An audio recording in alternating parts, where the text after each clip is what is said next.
Topik tentang dosa merupakan salah satu hal paling mendasar dalam iman Kristen. Sejak kejatuhan manusia pertama, dosa telah menodai seluruh aspek kehidupan manusia. Dosa bukan sekedar kesalahan moral atau pelanggaran etika, tetapi suatu kondisi yang memisahkan manusia dari Allah. Pemahaman tentang dosa bukan dimaksudkan untuk membuat manusia merasa bersalah tanpa harapan, melainkan untuk menyadarkan betapa besar kasih dan anugerah Allah yang dinyatakan di dalam Yesus Kristus. Untuk itu, mari kita mendengarkan penjelasan tentang 3 pertanyaan berikut. Pertama, apa itu dosa? Bagian pertama dalam gambar menjelaskan bahwa dosa adalah pelanggaran terhadap hukum Allah. 1 Yohanes pasal 3 ayat keempat.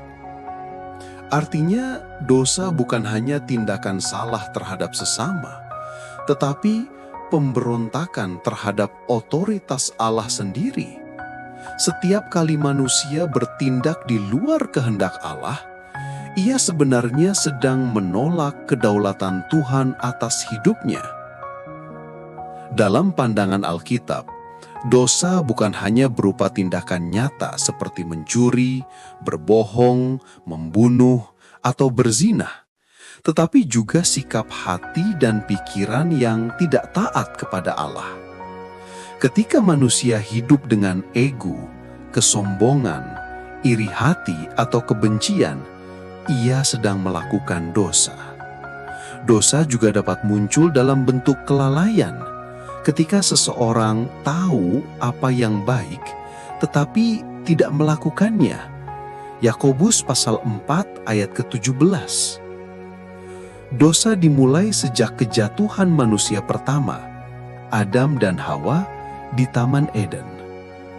Ketika mereka melanggar perintah Allah dengan memakan buah yang dilarang, mereka tidak hanya melakukan kesalahan kecil, tetapi merusak hubungan sempurna antara manusia dan Allah.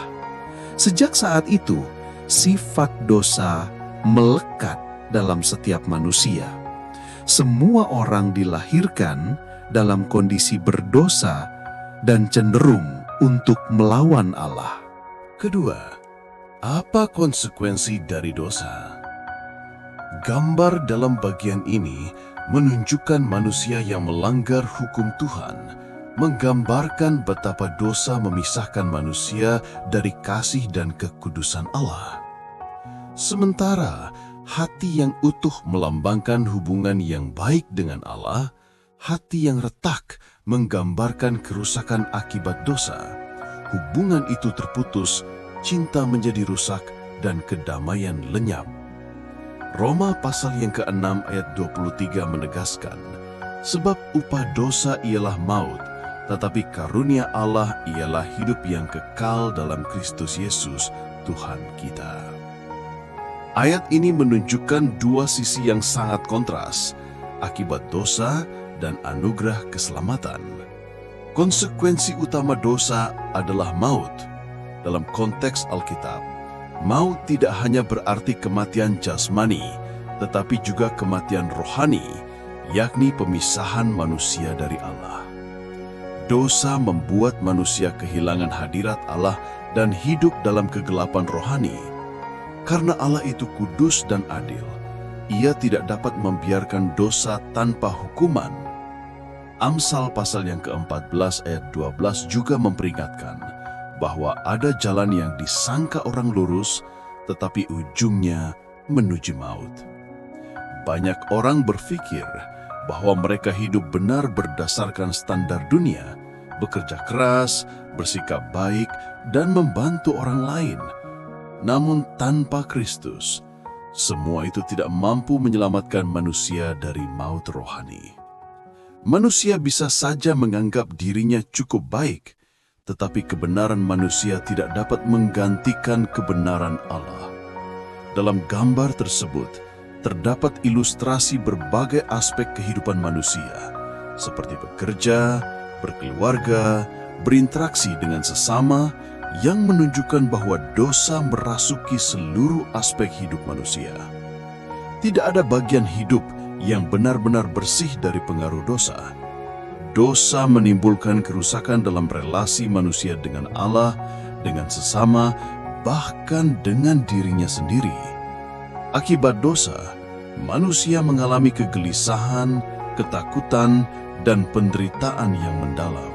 Ketiga, apa yang dimaksud dengan kata maut? Bagian ketiga dalam gambar memberikan pemahaman teologis yang mendalam tentang kata maut. Dalam bahasa Yunani, maut berarti thanatos, yang memiliki makna pemisahan. Maka kematian rohani bukanlah lenyapnya keberadaan manusia, melainkan pemisahan kekal dari Allah. Kematian jasmani adalah ketika tubuh berhenti berfungsi, tetapi kematian rohani adalah ketika roh manusia terpisah dari hadirat Tuhan.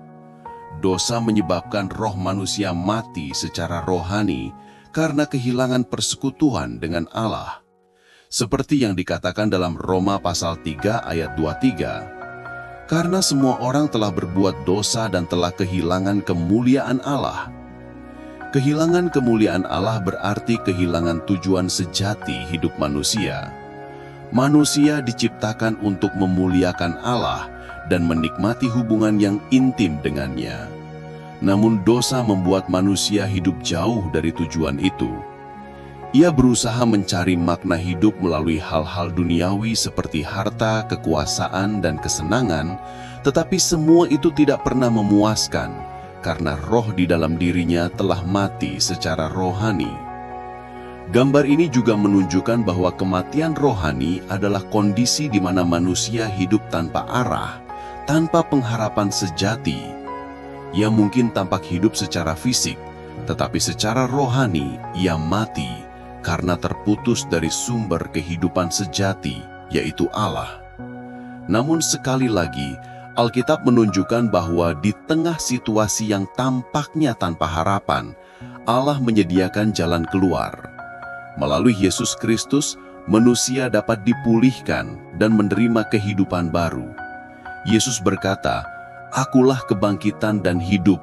Barang siapa percaya kepadaku, ia akan hidup walaupun ia sudah mati." Yohanes pasal 11 ayat 25. Inilah solusi Allah terhadap maut rohani, kehidupan kekal yang dianugerahkan melalui iman kepada Kristus. Maka kesimpulan dari 3 poin yang sudah dibahas, secara keseluruhan memberikan pemahaman teologis yang utuh tentang dosa dari perspektif Alkitab. Dosa adalah pelanggaran terhadap hukum Allah yang membawa maut, yaitu pemisahan kekal dari Allah. Namun Allah yang penuh kasih tidak membiarkan manusia binasa dalam dosa. Ia menawarkan pengampunan dan kehidupan kekal melalui Yesus Kristus.